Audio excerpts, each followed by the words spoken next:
সাহাবীদের বিজনেসের একটা ভালো স্ট্র্যাটেজি ছিল, সেটা হলো ফেয়ার প্রাইসিং। আমি একটু ভাঙায় ব্যাখ্যা করছি যে ধরেন কোন একটা কিছু অনেক বেশি মূল্যে আমি বিক্রি করে মুনাফা অর্জন করব, এইটার চাইতে তারা অনেক বেশি ফোকাস দিতেন যে আমার এই প্রাইসিংটা ফেয়ার কিনা বা ন্যায্য মূল্যের কিনা। আমি একটা উদাহরণ দিই, বীরে রুমার যে বিখ্যাত ঘটনা ওসমান রাদিয়াল্লাহু তাআলার জীবনে, যে মদিনায় একবার পানির সংকট দেখা দিল।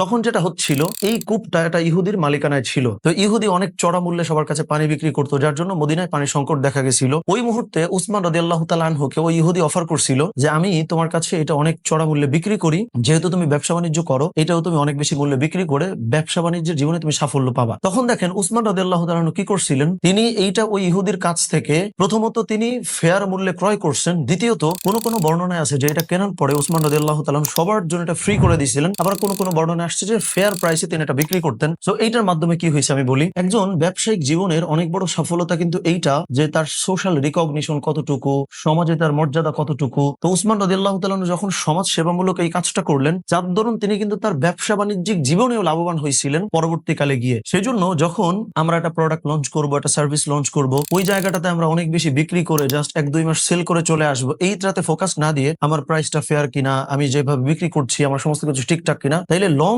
রানে অনেক বেশি সফলতা আমরা পাবো, যেটার একটা দৃষ্টান্ত উসমান রাদিয়াল্লাহু তাআলা আনহু কিন্তু স্থাপন করে গেছেন। সেই জন্য আমরা যদি ব্যবসায়িক সাফল্য চাই, আমাদেরকেও বিক্রি করার ক্ষেত্রে প্রাইসিং এ আমাদেরকে অনেক বেশি ফেয়ার হইতে হবে, এই ব্যাপারটা আমাদেরকে মিস করা যাবে না।